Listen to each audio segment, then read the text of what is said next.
We're turning now to an interesting and very topical conversation: diversity, equity, and inclusion. It means different things to different people. And I think that's because we all wear very different hats depending on which spaces we find ourselves in. When I'm in my home, I'm arguably the loudest voice in the house, and everyone listens to me, and my husband attests to that. When I'm in my office, I have obligations to people, and I also have to sit through performance reviews now and again. When I'm in Tanzania, all of a sudden I'm Kenya. When I am in Europe, I am an African. When I'm in some spaces, I'm the only woman. In other spaces, I am surrounded by women who look like me, but who come from very different circumstances because they've grown up in different circumstances from me. How do we make sure, when we're talking about diversity, equity, and inclusion, we are not telescoping to only one identity or the loudest identity that's in the room? How are we making space for very many different identities that all of us hold? And in some places, we are the privileged ones, and in some places, we are not. I'm looking forward to this conversation, which is about this very topic, and how we as philanthropists make sure that we're building structural frameworks that embrace and make space for those who we are trying to serve, and not at the exclusion of others, because it's not a zero-sum game. But Patience Nyange, who is the Executive Director of the Association of Media Women in Kenya, will be curating this conversation, and she's really excited to do so because of that this is such a topical issue for all of us right now. I'd like to invite Patience. Sorry, she was here just now. Oh, there she is. You moved! To come and invite her panel and guide us through the next hour, actually almost 80 minutes, when we'll be able to deconstruct DEI in our reality. Asante sana. Yeah, good afternoon, everyone. How are you feeling? Yeah, your second day in Zanzibar. Yeah, for those who've come all the way from many places, for those who've come from neighboring countries, you feel like you're just almost at home, but of course you're different. Thank you so much for having me, and thank you so much for this opportunity to be able to moderate a topic that is very dear to me. My name is Patience Nyange. As earlier indicated, I serve as the Executive Director of Media Women in Kenya. We are a membership organization, and from women in the media sector in Kenya. So women, we pull all our resources for women who work in TV, radio, print, and digital platforms. And together, we try and help organizations amplify the work that they do through telling their stories, through amplifying the work that you do within the media spaces. So I have been sitting here for the last 2 days, and I'm really excited that finally I'm in a space where we can all see how we can draw our conversations together, how we can support each other in the work that we do. When we talk about due diligence, what does it mean? Are they looking for a way to remove us from the list of the people that they would like to fund, or is it just a due process? So, to do this session with me this afternoon will be a good panel, people that I have really admired in the work that they have done before, and I'm sure even you will really be interested in trying to understand what it is the work that they have been doing. And I will be asking them one question as they give us the introduction. Who is it that you met? Somebody, a new person that you have met, and probably who has left an impact. So yesterday, I met a colleague from Zanzibar, Tanzania, and as we were coming back after our adventure in the seaside, or yes, it was an adventure, right? Yeah, it's how you look at it. Well, some of us are really shaking, but well, it was a good evening. Thank you to EPN for the experience. And as we were coming back, we had a good chat, and then he asked me, so what's your name? I said, my name is Patience, and said, is that a name or a condition? I said, pardon? He said, is that a name or a situation? I said, that's a name. And then I asked him, and what is your name? And then he told me his name is Good Chance. Yeah, even worse. But his name was... So, well, I have met a new friend. Good Chance, where are you? There he is. So I'm sure some of you have met him. And that is actually his real name. And so Patience is also my real name. Well, so we're talking about three things that you really want to see. What does it mean for all of us who are here and representing various institutions? We're talking about the renaissance of equity, diversity, and inclusion, and how collectively we can forge a path to a thriving future. So, how does it look like to you in your situation? And I know she started a very good conversation where she said she's gone to places where she's found herself as the only woman in that panel. I have been in such situations. You've also gone abroad and realized finally you're black. I have also been in such situations. Or you've come from abroad and also realized I am the only white person in this room. Okay? Or you have many things that we can use to describe this. So we want to sit here and ask ourselves, how do we promote inclusive practices? How do we ensure that we address systematic barriers or systemic barriers? How do we ensure that we cultivate partnerships that obey the rules and the renaissance, diversity and inclusion? At the same, how do we impact and accountability? So you know I work in the media sector and I really, really don't like mics that keep fluctuating. So I hope that this mic behaves while I'm here. So I am happy to invite three panelists with me, and I will start with Dr. Paulina Chinangu. She comes from the UN Women in Uganda. Karibu sana kwa stage.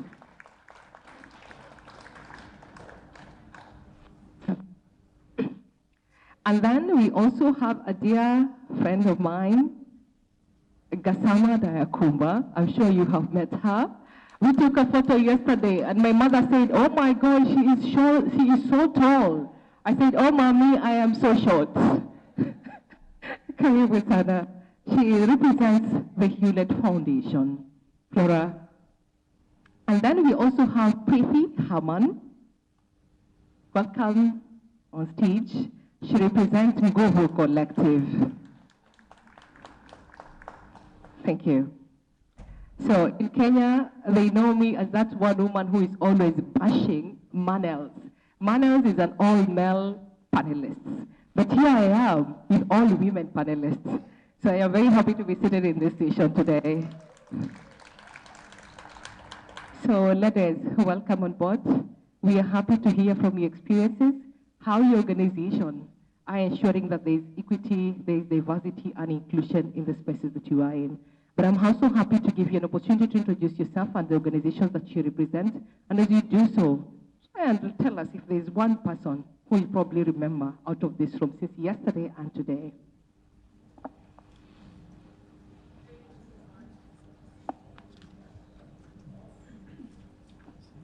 It's okay. Thank you so much for asking me that question. As you have mentioned, Paulina Chiwangu, and I work with UN Women. Most often, when I attend workshops, I feel I have to justify myself why I work with UN Women. And sometimes I'm asked a question, what is UN Women? You work with women, what is UN Women? Is that the organization which doesn't want to work with men? Or another question, when are we going to have UN men? Yeah? So, UN Women is a United Nations entity for women empowerment and gender equality. And as most of you know, UN Women was created in 2010. So about 3 years ago, we celebrated our 10th year anniversary. I realized my colleague UNICEF is here, my sister, and they have been around for more than 70 years. So we've only been around slightly more than 10 years. And creation of UN Women came about as a result of UN reform. I think some of you know that the United Nations, which was created in 1945, went through reform. But here we've been talking about power. And the other side, we can also say that the creation of UN Women was a result of power imbalances that existed in the community, which still exists today. So we have a triple mandate. We have a normative mandate, we have a coordination mandate, and we have an operation mandate. So our triple mandate helps us to fulfill our roles, which we were given when we were created. And our first role as UN Women is to support intergovernmental commissions. We are talking about, for instance, the Commission for the Status of Women, and some of you have been attending CSW. So we are supporting them to develop policies, norms, and some guidelines as far as gender equality and women empowerment is concerned. Our second role is to support or to help member states to implement these international relations, and we stand ready to provide support, technical support, and wherever possible, we also provide funding. Maybe I'll explain later. We are not a donor. And if you speak with most of the UN agencies, they'll tell you we are not a donor, but we are catalytic donor. I see my sister there nodding, yes. Then finally, our other role is to help to hold UN organization accountable. We have quite a number of mechanisms in place to make sure that UN agencies also follow gender equality and women empowerment. So for Uganda, our office in Uganda was created in 2011, but it became operational from 2012. And I was there at that time in Uganda from 2012. And we do work on a number of areas to make sure that we help the country to achieve gender equality and women empowerment, women and girls empowerment. So we support national planning processes and international frameworks, because if you mix the development of national, then you are missing the point. So we make sure that we work very close with the government to support national planning and international frameworks. We also work in Uganda's economic empowerment. We believe if you want to empower a woman economically, then it becomes challenging to address other issues that women are going through. For instance, ending violence against women, which is another area that we work on. And also we work on women, peace, and security.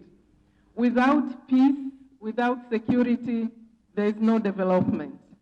So let me stop here for now. Let me not forget to mention humanitarian, because you know Uganda is among the largest recipients of refugees, and we work very close to refugees. Thank you. A round of applause for her, please. And one person that you met yesterday, between yesterday and today, a new person that has left an impression on you? I have to say, Evan. You know, we never met before, but we have communicated virtually. But I think when we met each other, we recognized each other, and we said, we have to partner, we have to communicate after this meeting. So he really made a lot of impact on me. Thank you. Yes. Over to you, my second panelist, Madam Gassama Diakumba. The floor is yours now. Thank you very much. Oh, that's loud. Habari za mchana. Bonjour. Viva EAPM. Viva Tanzania. Viva Zanzibar. Thank you. Now I know we are together. So, my name is Diakumba. My father's name is Gassama. So, a lot of people saw me in the program as Gassama Diakumba and think the contrary. I will start by the person who has touched me. Eshban, where are you? I'm exposing you. If you're not in the room, now you're exposed. But anyway, Eshban, who is from Uganda, coincidentally, we met through other people, but we met here for the first time. And we share a passion, two passions, people power. So we are trying to plot around the Shift the Power Summit that will happen in Bogota at the end of this year to make sure this region and many others are represented. And microphone. And then the second passion is the protection and the radical self-love for activists. So we shared our dream of using land that we both have, me in West Africa, him in East Africa, to build some places where some of the comrades can come and rest and respite. Okay. I'm known to speak a lot, so I'm going to try to focus on the time. I want to start by saying that the Diakumba you see here stands in solidarity and is the product of several movements. I've been very lucky for the past 20 years to be paid to be me. It starts by one of the movements that I respect the most, and they will recognize themselves. Nothing for us. Many people think that it comes from the feminist movement, which is also one of my movements, but this was originally coming from the disability rights movement and has been also adopted by the indigenous peoples movements. Then, of course, I also learned a lot from the philosophy of defending choice, freedoms, and all the rights of all the people without, you are here feminists, without him. Thank you very much. We fight for everybody.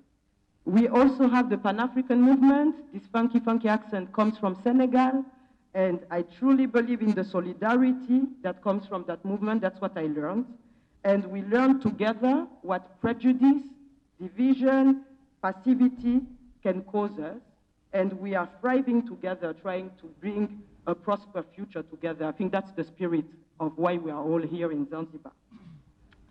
Last but not least, I belong to the human rights movement, and I learned to take injustice very personally, very, very personally, and to speak truth to power.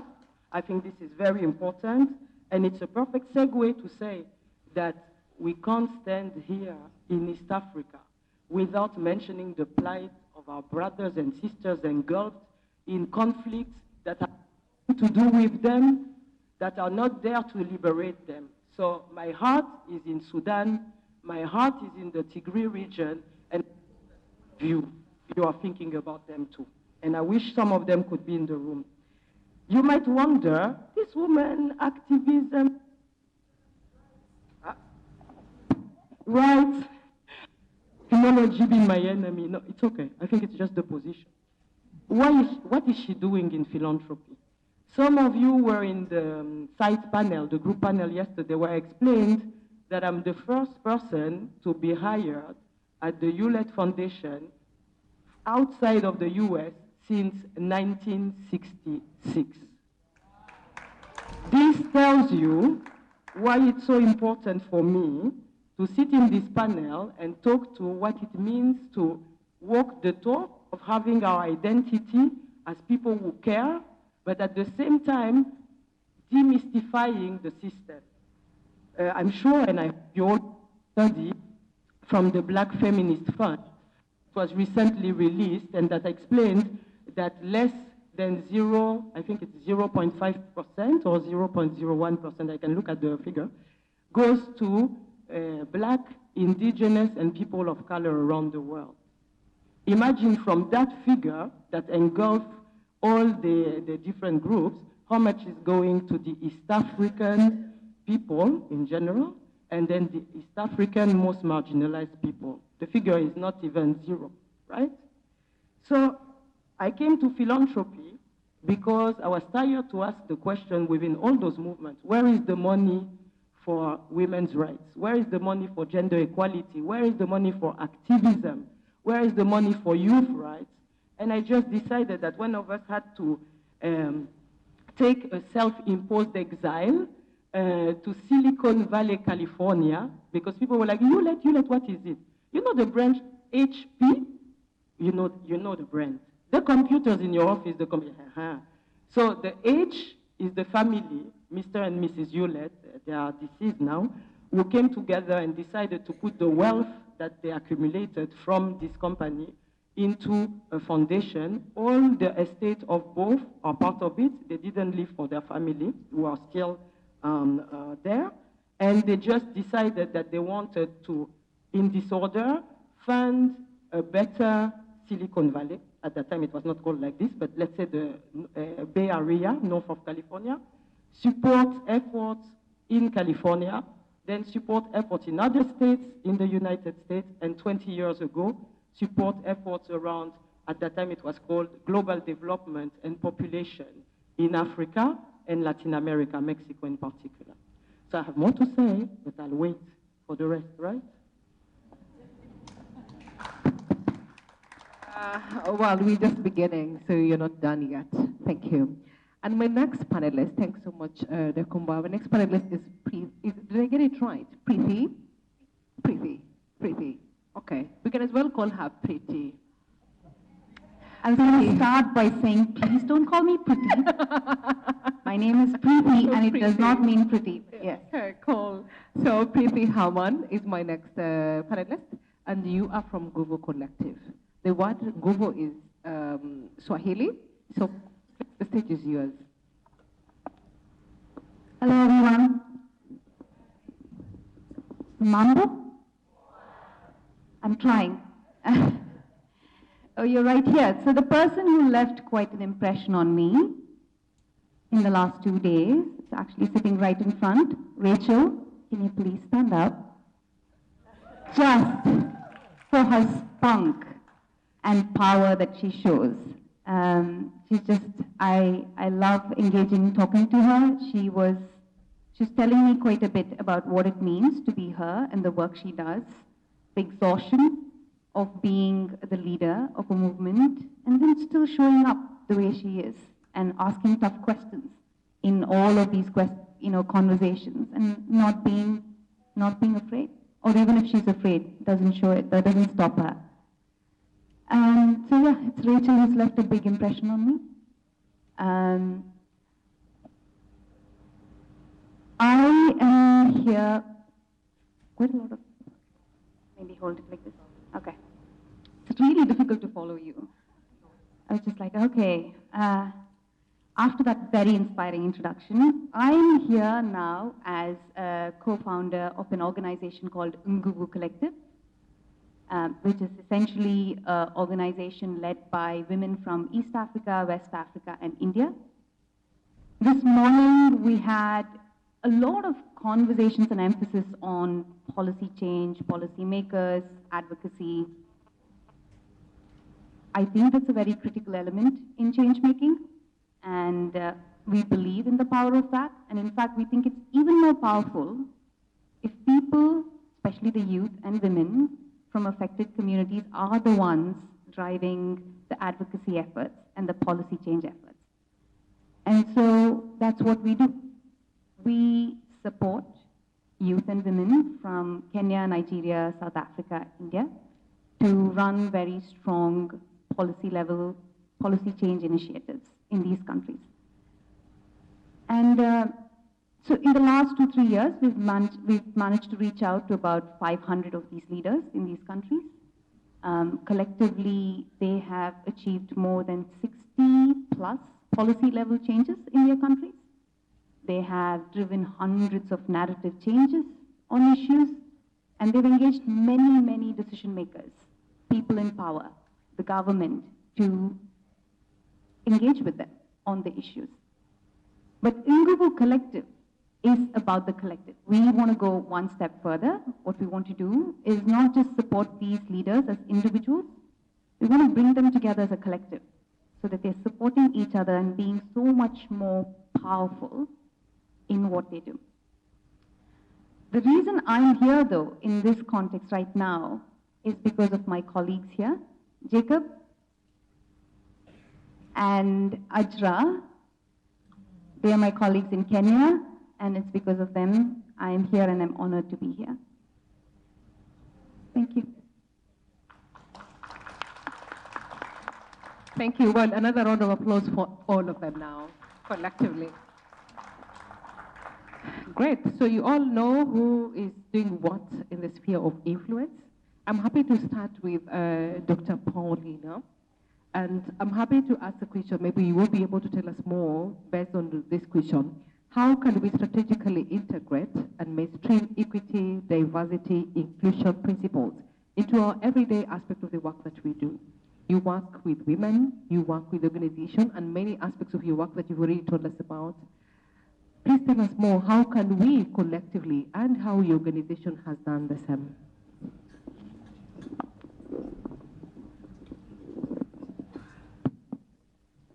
Okay, thank you. Yeah, I think whenever you start talking about gender equality, technology is trying to fail you. We have been discussing about power since day one, and as UN Women and as a woman, I have learned in my life that I have to take power. So I mentioned to the moderator earlier on that being 10 years old, I want to make sure that I get all the points I have across. So I have quite a number of things. So I just decided to take power away from her. So forgive me just for 2-3 minutes. I wanted to start with the overall theme for this session, not this session, but all the sessions that I think we are having today, which are looking at Pan-African and Feminist Philanthropies in practice. What does it look like? So I felt I want to look very briefly on what is Pan-Africanism and feminism. Last night I watched a 57-minute speech made by one of my favorites from Kenya. Do you know who this person is? Who? Lumumba, yes. The best Pan-African speech that you can ever hear.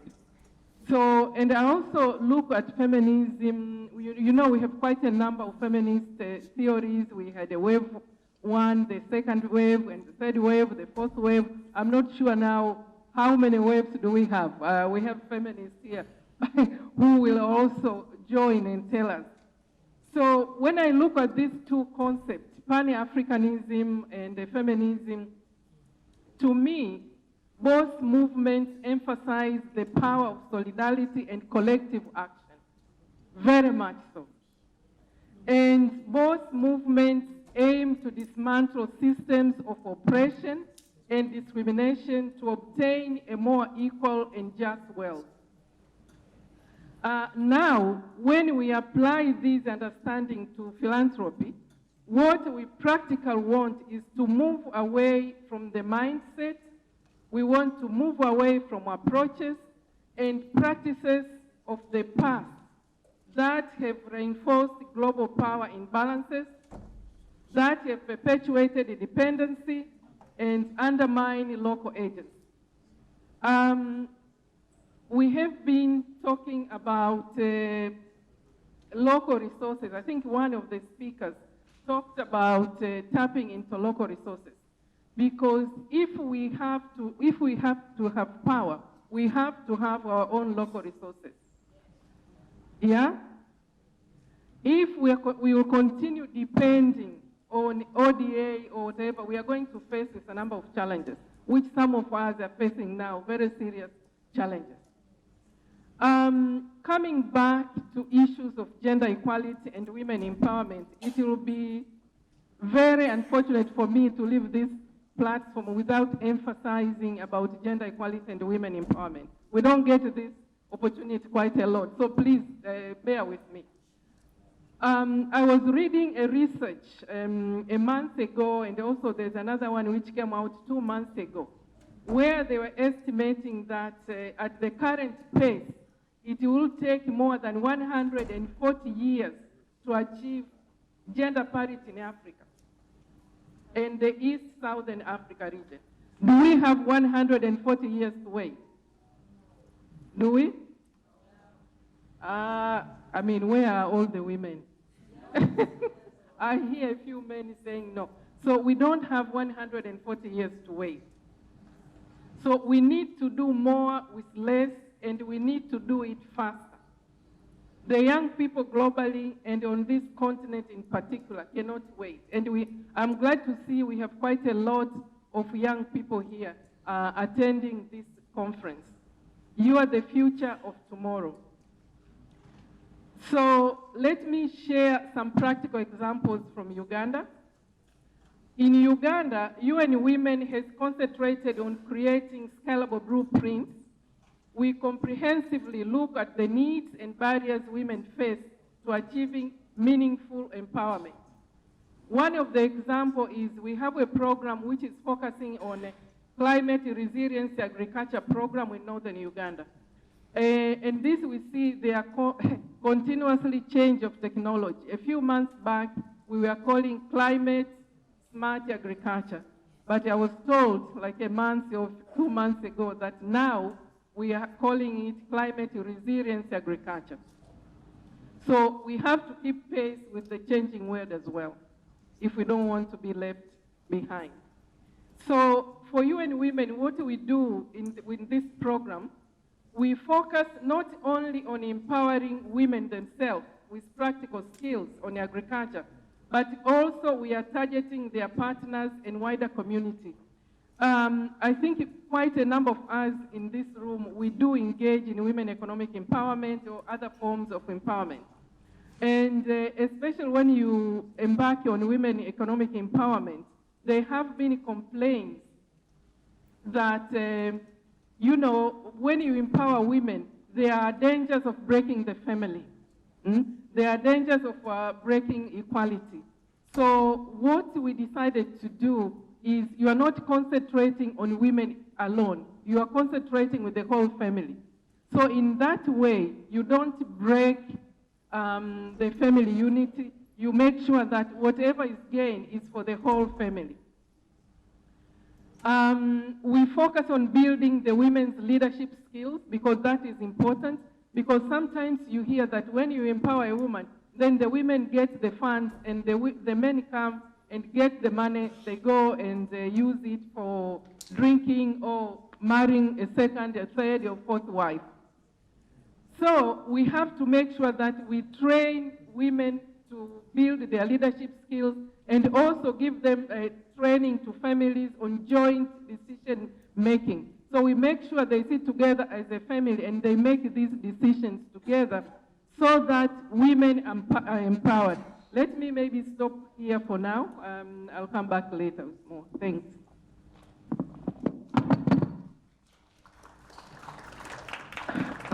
Thank you so much, Dr. Paulina, for the sentiments. What I hear from you is what you want is sustainable, transformative, and people-centered development. And that's why even women, we're trying to empower them so that they can hold the power. Let me come to you, Dakumba, from the work that you do and from the philanthropic work that you have done, and of course, creating lasting and transformative impact. Even in here, we know we are supported by the foundation that you represent. What do you think are some of the innovative strategies and approaches that we can implement to break down barriers and foster a greater equity, inclusion, and diversity within philanthropy? Thank you, Patience. I think they say in my side of Africa that to tell a story, you have to start by the beginning. Often, many people in this room know it, our struggle started with an event or a situation that we felt very angry about. So in my very recent past life, I joined philanthropy 2 years ago.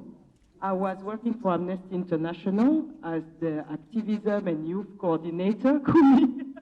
I have to pronounce that name and see our former Secretary General sitting quietly there. I was working as an activism and youth coordinator for the whole of Africa. And when I joined, my budget for the whole work, to work with activists, to work with young people all over the continent, was £30,000. I repeat, 30,000 pounds. And then by the time I left 3 years ago, 3 years later, it was 15,000 pounds. And it's not that my colleagues were mean and kept all the money for themselves. It's that many funders didn't see a priority in that work. They wanted to see change in Africa, but, you know, to explain how you have to give a space to people to come together, to think together, to organize, to mobilize, this was not quantifiable at that time. And so, like I told you in the introduction, tired to ask where the money is, we just said, okay, some organizations are starting to realize that there's a need to get some of us there to help them be able to identify or at least reach certain corners that they couldn't. So when I joined ULET, I made it my mission to really understand the art and science of philanthropy and grant making, to understand what is things that we were seeing from the other side of the table as a rule. Were they rules, or were they practices, or were they interpretation and assumptions of some of the predecessors? I joined ULET and no other organization because at ULET I got convinced that there was a way to be of service to the grantee partners. It was not about us, it's about you. And it's not Yakumba that they waited for that, it was there in their guiding principle, it's public, you can go on the website. What I also appreciate in the organization I work for, and that was there before me, is that the idea was really to support the partners in deciding and building their own communities, countries, continents, and influencing the global affairs. Very important, coming from the movement, people have been tired to scream and say we want core funding. This is the type of funding that, as good students, if you want to be seen as a good professional in my organization, you have to give core funding. And I was happy to discover that not only do we have, and my colleague Tate is sitting there, not only that we have the possibility to quite easily give core funding, we also have something that we call organizational effectiveness grant, which is a supplemental grant to what we can provide. So you see the picture seems very bright, eh? Continue on the journey. And I'm part of the inclusive governance team, one of the 5 strategies that are in the formerly infamous Global Development and Population, now known as the Gender Equity and Governance team. And what we did, you asked for innovation, is that I was lucky to join at a moment where we were reviewing the strategy.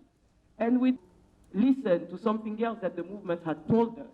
So there was the core funding, but there was also the fact that why do you have to have priorities that are not ours? So I came to the table, new baby philanthropy, and I said, you know what? Why do we have sub-strategies? We know we are experts in governance, but are we really the experts in the reality of Kenya? Are we the experts in the reality in Tanzania? Why don't we just say, because this one I lost the battle, we keep the countries, which hopefully one day we can remove too as a barrier, but in those countries, it will be our partners who are there, other people who are working on the issue, inclusive governance experts, who will tell us in time what is the priority. The other thing that we really try to do is to ensure that we stop participating in the thing that is killing our movements, which is to say, and you will recognize this, hey, sorry, we don't fund that. Have you heard that? Hey, we are very sorry. Oh, you don't have health insurance. Hey, sorry. Oh, you can't, your staff doesn't have proper salary. Hey, sorry. No. We fund the true cost of the work. And I'm talking under the control of many of you who have been receiving funds from ULET even before I joined. And so it's about breaking those barriers. That are barriers that either we made, that either we feel like the law, which is really in the US context for us, the limit of what we can do. And I think it's really, we have decided to see the people behind the numbers. We have decided that if we were to succeed, we had to depart from this instability that is created in movements and organizations of, hey, when is the next project money? The way we have the stability, that's what we are trying to create in movements and organizations. And because we very humbly, that's one of the principles too of the Hewlett Foundation, to stand in humility, what we want to do is to push the power. We talked about system change. One of the entry points is decision making. So how, as a funder, do you change the decision making? It's easy. You go to the lowest level, the closest to the problem and the solution, and you ask, who is funding you? They tell you, you fund them. Who is funding you? They tell you, you fund them. And those are the people who will take the decision. Is it a perfect system? I'm not very sure. I'm sure there's other ways to do it, and we're still working on it. But we already, after 2 years, are seeing some of the results. Jackson, where are you? So Jackson, who is there, works for Forum Civ in East and Southern Africa. Forum Civ is the organization, one of the organizations who are funding community level, how do you call it, not the usual suspects, criminalized population, people who, when you ask them, where is your strategic plan, where is your board, etc., they can't give it to you. Forum Civ was doing that. By the time we supported Forum Civ to support them, the size of the grants have been multiplied by 10, right? By 10. So this is the result. And it was just a decision to see somebody and see somebody else and accept to take your power and your privilege and keep it there. I always say, and I will conclude with that and continue later with other points, that our job as whatever the name we want to use, funders, grant makers, donors, wherever we sit, in California, in Nairobi, or in Madare, or we are in Zanzibar, our job is to move the money and get out of the way. Move the money and get out of the way. This is the way the Hewlett-Packard brand, using the Hewlett-Packard way that not many people know. You know how they build a $15 billion empire. You hire experts, you ask them what they need, and you move out of the way. It's on the website, go and check.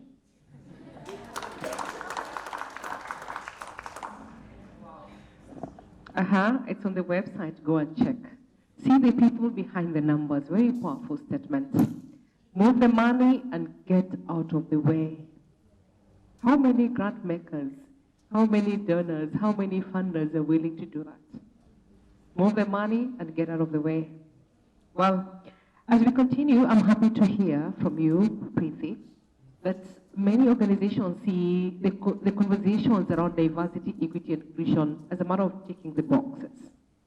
But as we have had the conversation here, and because we can see the people that can raise their hand and say, I'm a beneficiary, or can raise their hand and say, I have really benefited out of this. Tell us, from your own experience, what are some of those innovative ways, or some of the practical situations that you know you can tell us, and probably how you have seen that this is important, and that's why, for us, diversity, inclusion, and equity is a conversation we must embrace as an organization.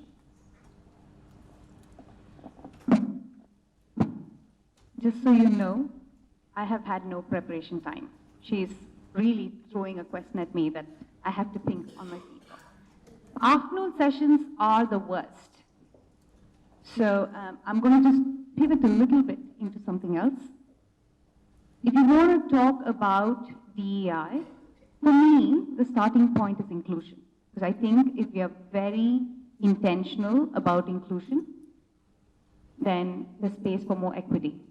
If there's more equity, there is more diversity. So I think that's how, for me, that's how it flows. But we can't talk about inclusion without really talking about power. So let's talk about power. Let's talk about the power in this room. And let's do a small exercise. Let's assume power is on a scale, 1 to 10. 1, least power, 10, very, very high power. Someone like Evans, who's not here in the room, yes, is probably at a 10, just to give you some context. How many of you, show of hands, how many of you in this room think you are a 10? In this room, in this room, in this space, comparing to others in this space. There is power you hold, and let's actually be honest and open about this, because this is an interesting conversation to have. How many of you, thank you, show of hands, how many of you are at a 10?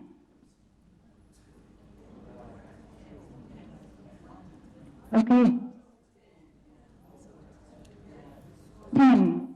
The highest level of power here, social, capital, all of that. Proud hands up, please. Proud hands up. Question is not clear. Okay. We are going to map the power in this room. I'm going to stand, is that okay? We're going to map the power in this room. We are going to try and understand the level of power that each one of us has in this room. So let's think of it as a scale. Scale. If 1 is the least power and 10 is the highest power in this room among the people who are here. As individuals, let's talk at an individual level to your interaction with others here. Power in relation to each other here. Too abstract? Let's try. Power is always difficult, and it's a little, we try to shy away from it. But if you want to talk about DEI, and you want to talk about inclusion, we should talk about power. We should talk about the power in this room. If you're ready to talk about the power in this room, we can talk about DEI. If you're not, then it's just a show. There's no point. I'm not interested in a show. So, I saw some show of hands for 10. Let's see show of hands for 8. We have to do self-assessment here. Where is my power? 8. Show of hands for 7. Thank you. 6. Okay. 5. Okay. 4. Show of hands for people who think they are 4 on a scale of 10. Okay.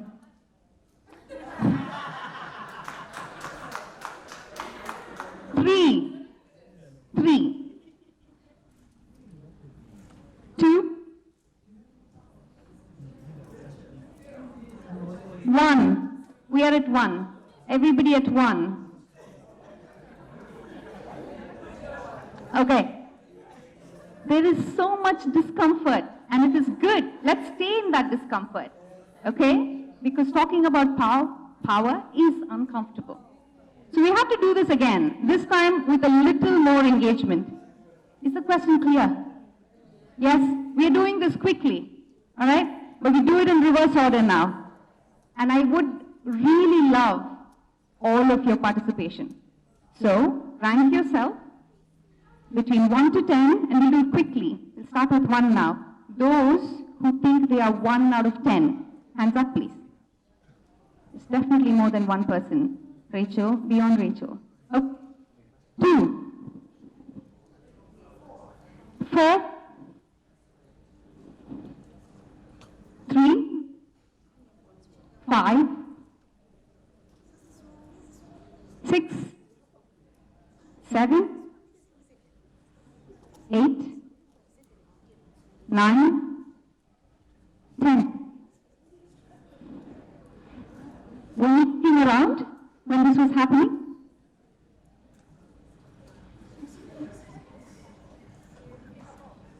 What do I think about? We're confused, right? Like, what do we do? What is inclusion? What does inclusion look like when there are different people with different levels of power? Wait, can I put you on the spot? Because by putting you on the spot.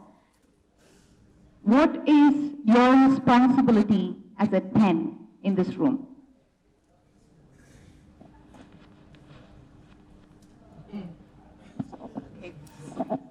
So I would qualify saying I think I have relational in this room. So my responsibility is my job, which is to build relational power, the power in. Thank you. What's your responsibility as a 10? Yeah, I think as a 10, coming here with the Hewlett Foundation name and the power that that brings as a funder, as someone not from the continent, I think it creates, a dynamic that is uncomfortable and, hard to.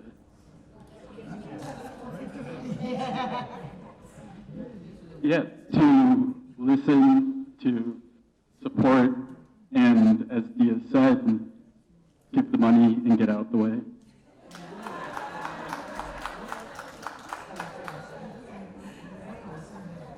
Is there anyone who was a 5 or a 6 who wants to talk about,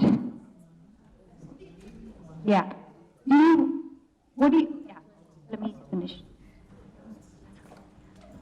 What do you think your responsibility with the power you have is? Just a bit of background. It's, and we had this discussion yesterday in the session I was in. So I find myself kind of in a global organization where you are battling with the global interests, but at the same time trying to authentically bring the voice of the communities where you live into this space. So you realize your privilege sitting at some table, but you also realize the tension of trying to bring genuine voices and not usurping the voice. So my job is to try and facilitate the space, spread the table, and be as authentic as I can in representing the needs of or interests of the people that I represent. Excellent answer. Are you a 5? Are you a 5? You don't. I'll know as soon as I hold the mic. I actually wanted to chant a slogan first, which connects to what I feel is the power that I bring. And thank you for the exercise. It's beautiful. There's a slogan I learned in Kenya. So they say, comrades power. Then comrades power. Comrades power. Comrades power. Thank you. So I bring a bit of that power. I come into the space with the credentials of a comrade, an activist, someone who's been in the trenches. I wouldn't rank it as a 5. From being, I think very much like Giacomo, from being an activist, I now find myself in the leadership of a philanthropic institution. So I initially raised my hand as an 8, and then it's a 9, but it's all anchored on comrades power, comrades power. What is your responsibility, comrade? What is your responsibility with the power you have? I think it's to remain true to the struggle. It's to remain true to the struggle. Is to remember the traditions that has moved us forward, is to understand the place of solidarity in the struggle, and I hear so much being said these days about shifting power, but for me it's to actually question what other adjectives can we bring in when we're engaging power. Is it talk about power, people's power, or building comrades' power? So it's quite a diverse kind of responsibility. Thank you. Thank you. We'll do one more, and then I want to go to one. There was, sorry. Okay, we'll take 2 more. We will do this. What's your name? My name is Debbie Luaga. I rated myself as a 6 because I recognize the power that I have from just all the privilege that I hold. So I have a very diverse education. I've traveled as well, and I also have the ability to connect to different audiences, like my fellow six mentioned. And there's a responsibility for me to be able to bridge the gap, to be able to talk to executives. I have the power to be able to sit in rooms and they'll listen to me, but I also have the same power to be able to talk to people that I'm trying to reach and to make sure that I'm seeing them at the level they're at, where I'm seeing them similarly. And I also want to add, since we're in a feminist conversation, that I don't believe that any men in this room are at below 5, because you hold power in your homes, you hold power in so many offices where when you speak the way that you speak, the way just you being an African or an African man, you being a man in general, there's absolutely no way, and able-bodied. So there's no way that you're below 5. That is an excellent, excellent point. It was uncomfortable, I know. We'll do. In the spirit of giving this to people with lesser power, Rachel. Like the slogan, and I want solidarity. When they say pussy, you say power. Pussy! Pussy! Yes. I was also testing your privilege and your power. The reason why I chose one, and I'm happy to see Kumi. Kumi, thank you so much for being here. I was at risk and Kumi stood with me when I was in exile. He saved my life. And I'd like we clap for him and celebrate him. Thank you, Kumi. The reason why I chose one, being from Hero, at least having a privilege to speak English and be in this place, is not a reality for many grassroots activists or feminists working in radical issues that we work. So the fact I'm seated here in Zanzibar, took a flight from Slum, and I'm able to speak the issue, it gives me a privilege many activists don't have. But at the same time, I'm not the marking scheme of all activists. So we should be very careful that activists are like Rachel, so we assume that we can tick the box with Rachel. That's why I'm here, and that's why I'm at one, because also I have to struggle all the time, justifying why we are not having those log frameworks sometimes you people want, why we have to maintain the authenticity of the movement, and also sometimes resisting indigenization of struggle. Thank you. With that, I declare we don't need a panel. I think we all know there's more there. Was there one more person? Yeah, thank you very much. My name is Margaret Congo. I'm from Tanzania, Dar es Salaam specifically.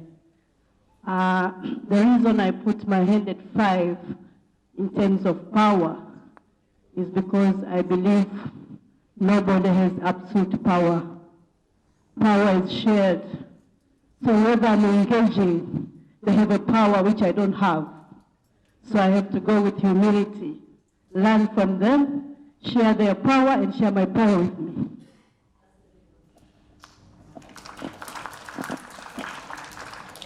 I'm sorry, I know there's so many ideas in here, but I have to bring this. Patient's been staring at me, not very patiently.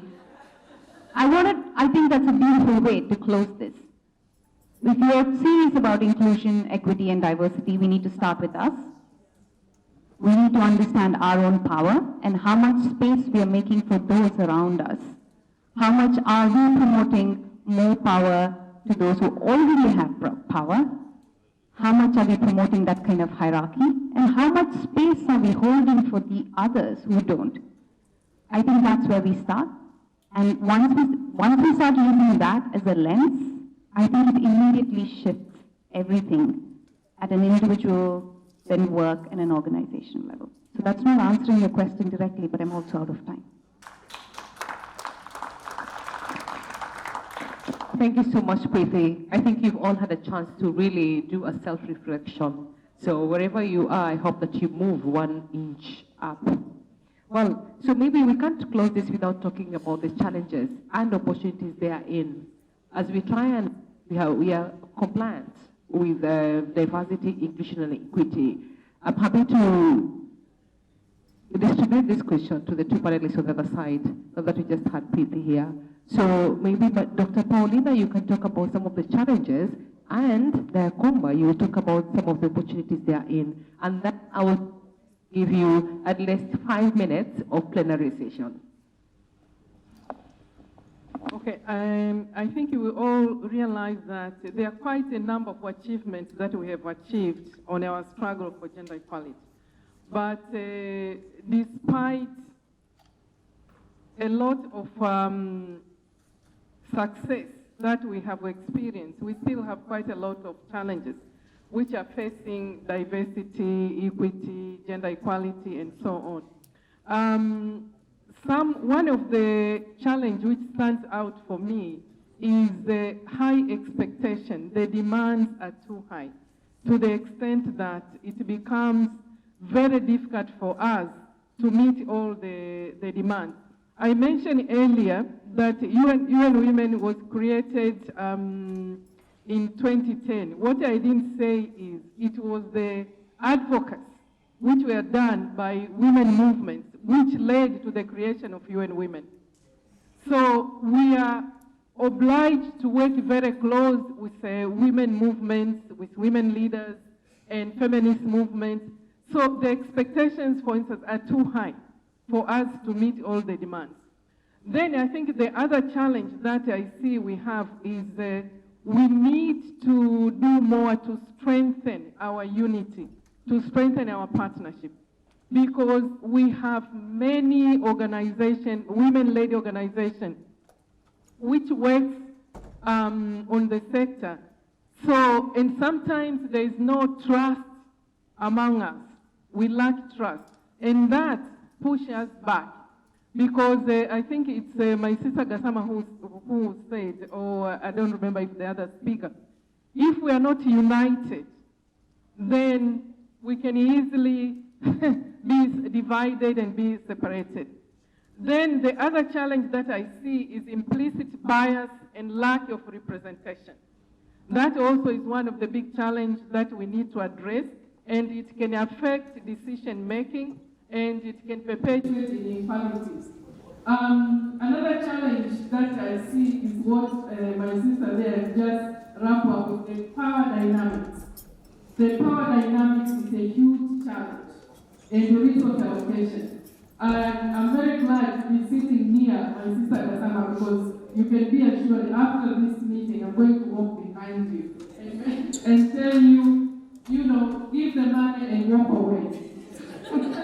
So I'm going to follow up on that. Limited focus on structural challenge. That is a structural change. We really need to focus on structural change rather than just looking at things at the surface. For me, the other big challenge that I see in the continent is, I'm not sure if it's lack of initiative or lack of forces to create local wealth. Until when we're in a position to do that, we are really going to be facing, for us to run movements, we need resources. For a long time, we've been depending on ODA, overseas development assistance and so on. But I think we also need to tap into the local resources. And I think a number of people have talked about it. So I will leave to the panel maybe to talk more about that. Thank you. Thank you. Thank you. In realizing our challenges, then we can think through on what are some of the opportunities that are in this. So, please take us through that. Thank you. When I described the situation, somebody texted me when we were here, saying, so you're not going to say that at Chile you only invest 5% of the endowment because this is the minimum that the law requires from us. So that we are qualified as a non, how is it paid? As an organization, thank you, tax exempt. Because if you invest, like it's the case at the moment, $600 million, I believe, a year, then you don't have to pay the tax on $15 billion. Okay? So I'm often saying that while we move out of the way as people in those organizations, we are experts in advocacy. Most of us, we make the jokes with Jessica and Brian that we are soon more activists and feminists in philanthropy than outside of it. So our job, another one for us, our responsibility and what we do with our power and our privilege is to advocate for the US private foundations to increase the amount we receive.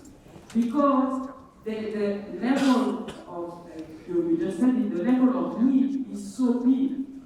For every dollar Tate and I have in our budget, there's 1,000 needs for that $1. And the result is that when East Africa was burning, that human rights defenders were being attacked legally and physically because of who they love, then, or who they defend so that they can love who they want, then we had to literally take the money that we had planned for Tanzania, that we had planned for Tanzania for this year to be able to be responsive. This is like the opportunities for me at an individual level. I think the picture of the two, it was you, Richie, who said, we have to individually commit to some level of authenticity.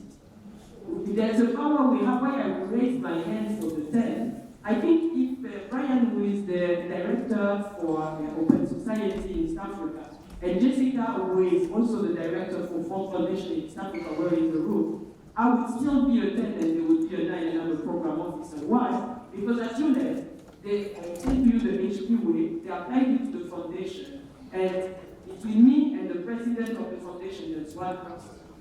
This is it. And we have the power to decide who we give grants to and how we do that.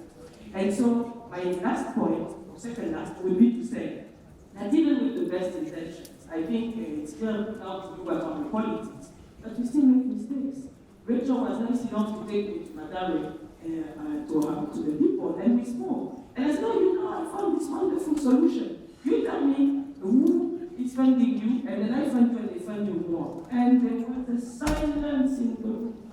And they were right, and they gave it to me. I said, you come from the trenches and we forgot. Now you live in California, you think you can come and tell us that we need to be patient to have the money. Well, we are the one closest to the danger, closest to the solution, and front line. People are coming to us to ask for right, for service, or for this, and we look at them and say, oh, Jacoba, that's a legal issue to tell us to wait. When we graduate from the support of Forum Civ and others, the intermediate, then we So another job for us is to say, okay, we have been saying your budget was too small. We were told the budget was too small to make grants to you. But the work we do, data like for a grant of $1 billion, is the same work we do for a grant of $10,000. So it's up to us to now do our work. Use the time we have left, not looking down the neck of people to make the work in the trenches. We use that time to find a solution for that problem. And I can't finish without saying that we have blind spots. How many of you who like to go CSW and places like this in New York have ever attended the UN high-level political forum on indigenous people? And it's in terms of indigenous issues. Look at the room. Now I can raise my hand because I went a few months ago.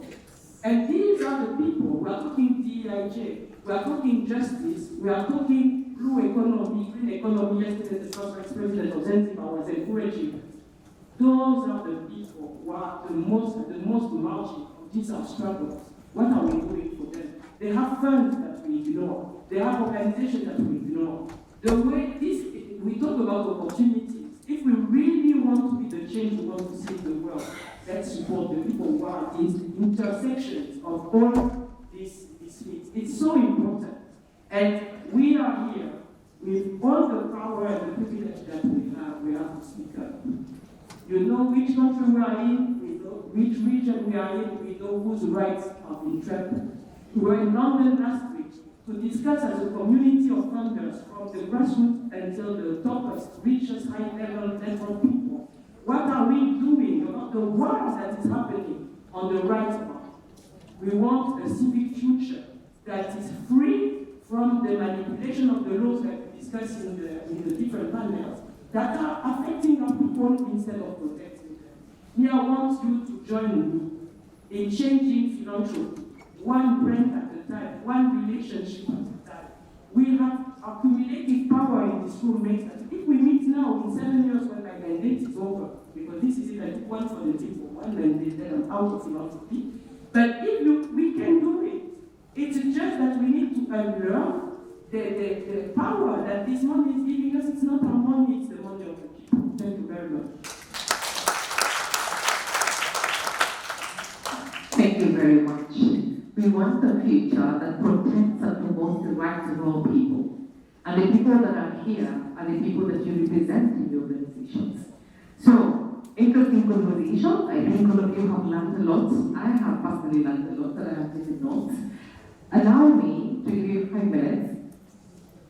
I don't know how much we can do in 5 minutes. So, if you have a pressing question, there we go. Pressing, very impressive. You know? Yeah, I will give you an opportunity, but please be brief. Brief. Okay? So, I'm happy for us to start from that side. If you can help me with the microphone, I'll be grateful.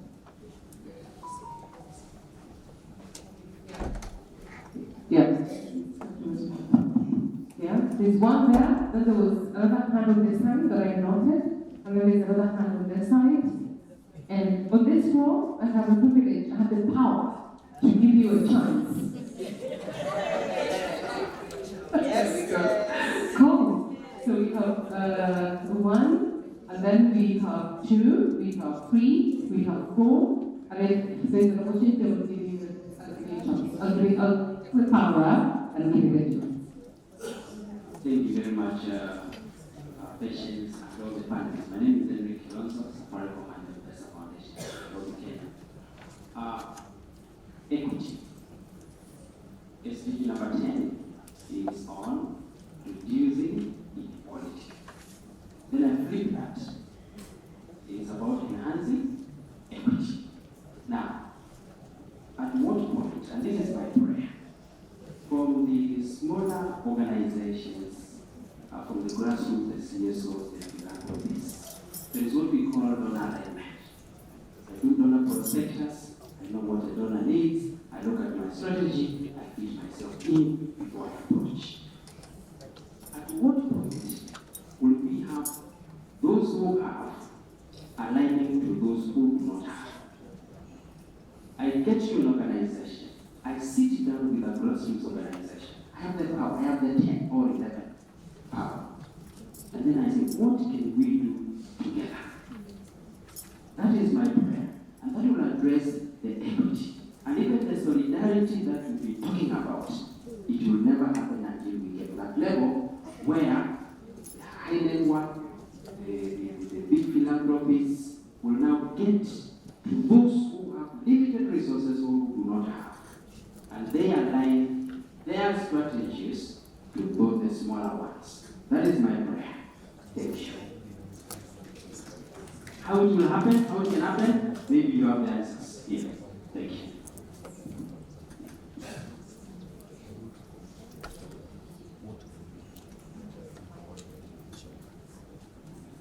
Hello, my name is Chinmay Adnan. I'm with Global Giving. And thank you, Patience and Gregory, but communication between the two of you that led to this action right now. Because I was really uncomfortably in my seat. Thank you for that brilliant exercise. But here's where it was deeply troubling to me. What is the definition of power? It reminds me of the decades of a narrative around beauty that we all bought into. No one in this room especially has no power, or 1 0 power, or 1 power. Power is money, power is numbers, power is access, power is indigenous knowledge. So we all have power. Whether we are aware of that power or whether we're utilizing that power is a different issue. And this is where I have a deep-seated problem with the narrative around shifting power. Because shifting power is a linear process. It means that power resides in one place and is being moved to another place. And we're talking about financial power. But if we talk about sharing power, then we recognize that there are different dimensions of power. And then we talk about elevating to different dimensions of power. That's when we talk about equity and parity.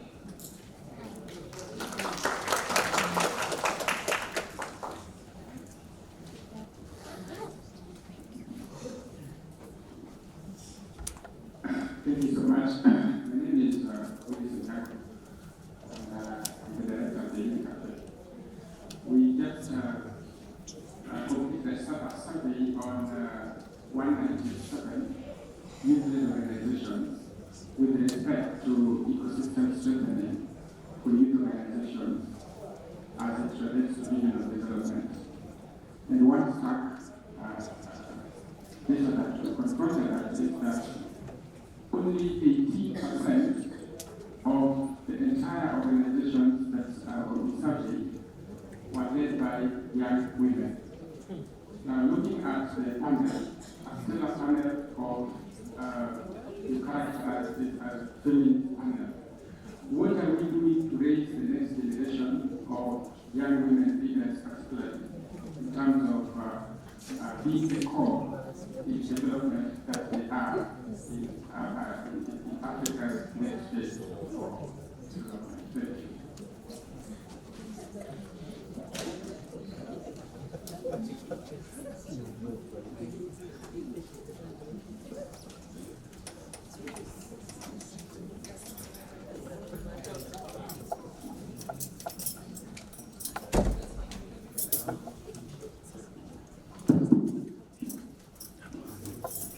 Good afternoon, everyone. Good afternoon. I would like to commend the panel, all the members of the panel for your interventions. My name is Thelma Meses. I'm from Mozambique, Maputo City. I'm a single mom of 2 young kids. I'm a social advocate. And I run a non-profit in Mozambique called Pan-African Institute, dedicated on gender equality work with men. Well, I appreciate all the contributions, but I wasn't able to really position myself either on top 10 of power or by position myself on the number one as the exercise that we've done. Because I believe that we should look at the power relations, gender inequality within the broader context of a landscape of political, social, cultural, and economic ecosystem. I might have superpower at home as a mom of 2 young kids, but I might not have enough power, even though I define myself as a privileged young mother, advocate, within a context dominated by patriarchy, male-dominated space. We don't feel the space to really pursue this agenda, you understand? Yesterday, the lady from the Fund Foundation, I forgot her name, mentioned something about why is it a problem for us where at the states with the kind of disability problem. And those are the kind of social dynamics and political economy that we'd like to give to this space for us to really reflect. I had the opportunity to work with you and women in Mozambique, and even at HQ with Dr. Funzile Mulambo in South Africa, but at New York City as well. I have to commend you and women because she has driven a strong narrative on that, but unless I don't feel that we have been able to really address the issue of full inclusion, not leaving anyone behind in aspects like that. And thank you so much. Thank you so much. So allow me to, well, because I promised you, make your vision very quick. Thank you.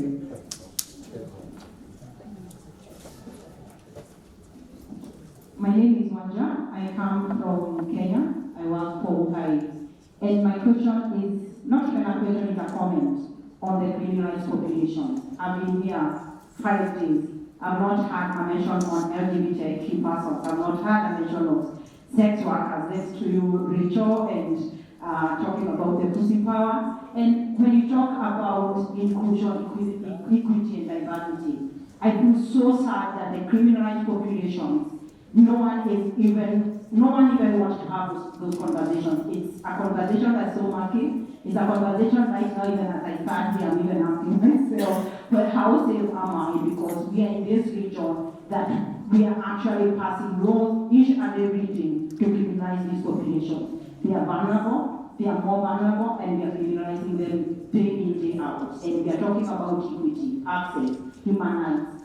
Whose human rights are we talking about when we are here? And they are people, the most vulnerable, the people are the benefited, and they can't access these rights.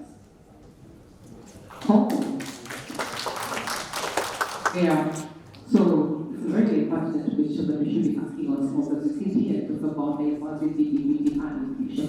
I'm sorry, but I have not time to give you examples, so sorry for that. But one, because I want to spend a few minutes to give to my panelists as you wrap up your statements concerning this panel conversation. I will start with Dr.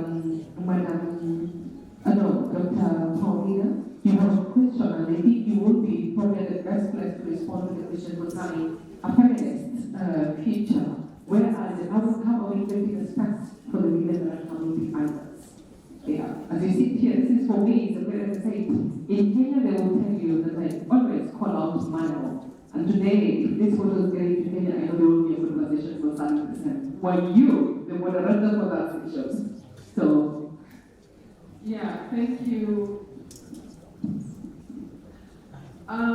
The question, the women for the future, is that the panel is all composed of women. I think for me, I'm so happy. At least now we see that sometimes men have become a minority or they are invisible in our platform. Yes. Yes. Yes. However, having said that, does not mean that the women panelists who are here did not address issues which affect men. That's why we talked about gender. When we speak about gender equality, it affects both men and women. However, specifically I mentioned women because there are issues which are really affecting women more than men. And somebody also talked about, you also asked about for the youth, that the survey was conducted by young women only. There were no men. What I want to say about that, those young women, when they conducted the survey, I'm sure the survey was generic, it affected everybody. And also in our programs, we have specific programs which target young women and young men. And my colleague here from UNICEF is here. All the UN agencies, in our way, there is nothing that we do which does not involve young people. Because we believe and we understand that the young generation are the future of actually today and tomorrow. So we do everything that we can to involve the young people. If you want about specific program, we can talk about it outside this platform. And I also want to touch about, there was a question about leaving no one behind. I think it was from my sister from Mozambique. For us as UN Women, what we do, when we develop our programs, we have a section which is dedicated to leaving no one behind. And in our team, among our staff, we have a specialist dedicated to leaving no one behind. So we want to make sure that we utilize data which can identify disparities, and we can conduct comprehensive gender analysis. And this is our specialist for leaving no one behind. She's the one who takes lead on this one. And also the other thing, I think what we do, we have discovered sometimes we have quite a lot of challenges of getting accurate data which can cut across all sections. So we are piloting citizen-led data, citizen-created data. And we are piloting this from this year. It's a data which is led by people for the people themselves.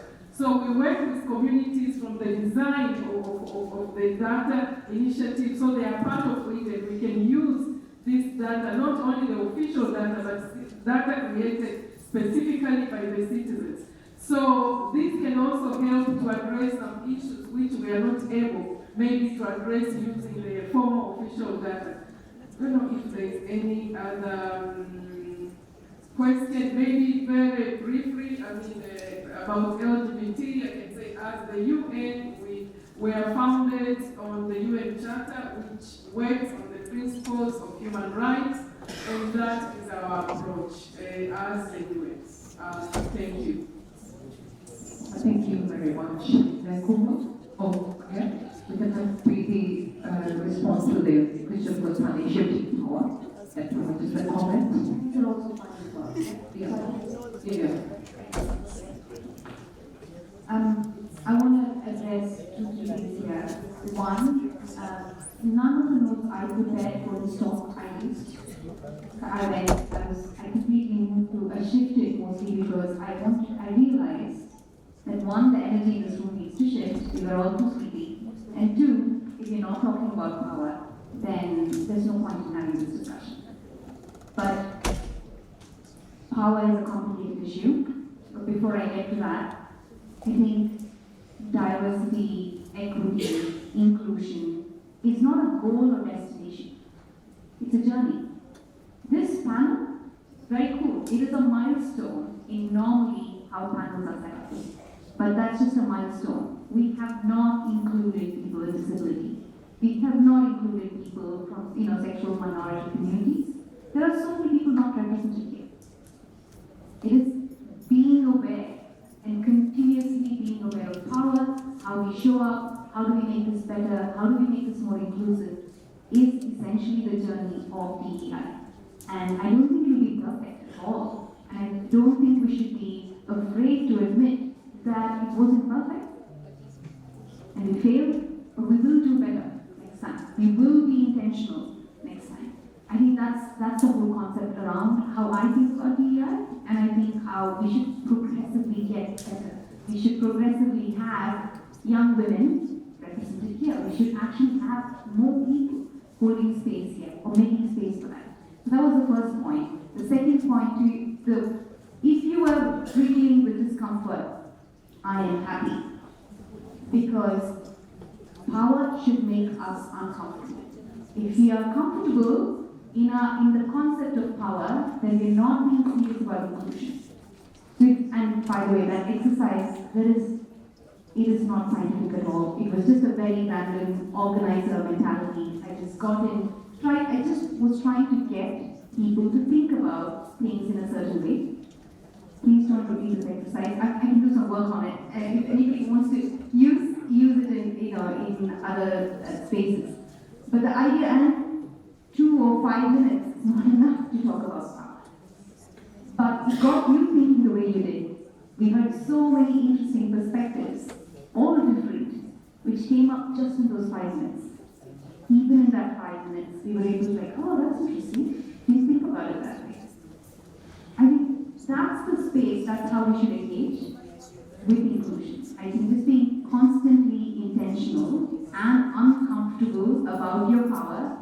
If you feel like you have too much power, how are you making space for others? How are you showing up? What can you give to my brother there who was talking about his prayer? All of us in this room can give. It needn't be money.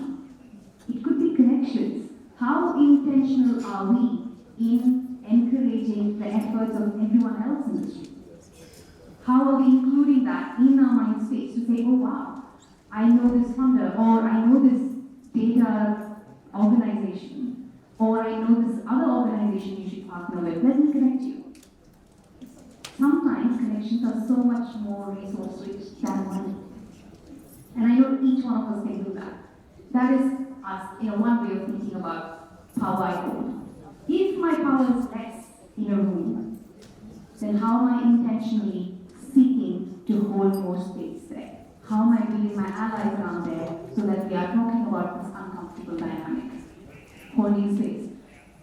It was just an attempt to initiate, and I'm really glad you brought that up because it is a complex issue, and I think it is our responsibility to engage with that, to be uncomfortable about it, and constantly try to get better.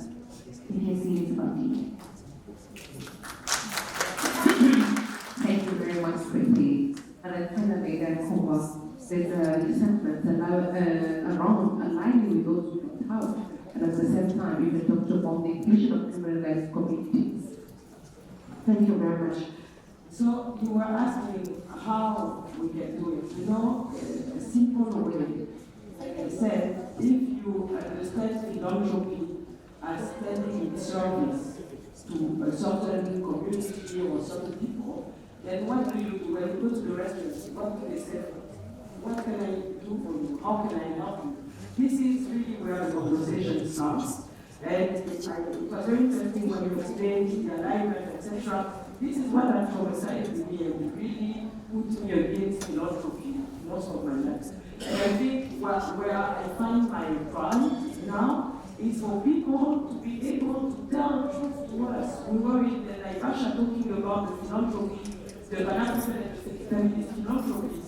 And one of the activists told them, you know, is the end game for you to have the same types of oppression and abuse and power keeping, but with a black face. And I was very happy, because this is when you know that this journey that we have embarked on to debunk the imagery of the power and superior to whom some call it decolonizing, some call it delocalization. I invite all of you to check, I hope it's still available. There was a survey that our colleagues from WACSI, the West Africa Civil Society Institute, put out, where there were all the recommendations that civil society from all around Africa have given to donors to say, this is the way we want to work with you, and this is the way we want you to work with us.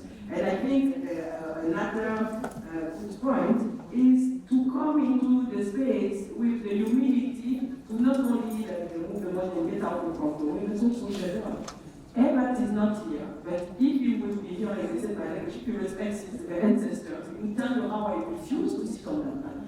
It's not because I have nothing to say. It's that I believe that there's many other people here who have things to say, and that we need to walk the talk. Even if we are saying we are leaving the power, but we have our local peak somewhere. We are the one talking 5 times during 5 days, and some people are sitting and talk at. Then we are not doing that. One of my power as somebody who is self-exiled in California is to be able to say certain things that a lot of people who unfortunately have their residency and their citizenship in some of those countries, including this country. I'm very happy to say that just like the UN, as the UN Foundation, we believe in the principles of non-discrimination. We believe in building a better world where people are not criminalized for choice, whatever it is, on their body, on the life they live, on their identity, on their orientation. It's very important, comrades. If today we are sitting here and not holding French, British, Italian, Portuguese nationalities, it's because we stood in solidarity. Who is here can tell us? We stood in solidarity. People from South Africa, they have said, we don't care what happens in Mozambique because we're South Africa. Do you think Mozambique will be free? This is exactly the same. When we call for one movement, when they are done with that movement, they are next. And this has been said on behalf of the Human Foundation. Thank you very much. My views do not represent the organization that I represent, those are my personal views. Anyway, thank you so much. Thank you for being attentive through this afternoon session. Afternoon sessions are one of those hardest sessions to moderate. So I am very happy that you're all involved and all participated in the exercise that you had, and I'm sure you all have taken away home satisfied with you. Sustainable, transformative, and people-centered revolution is what we're looking for. The humanity power, the unify power, the journey, and not a destination. Give the money and get out of the way. There's nothing for us without us. Strengthen the movement and the partnerships. Create a future that supports and protects our rights. We should protect the together. And they is not an event to support. Ladies and gentlemen, a round of applause for this fight.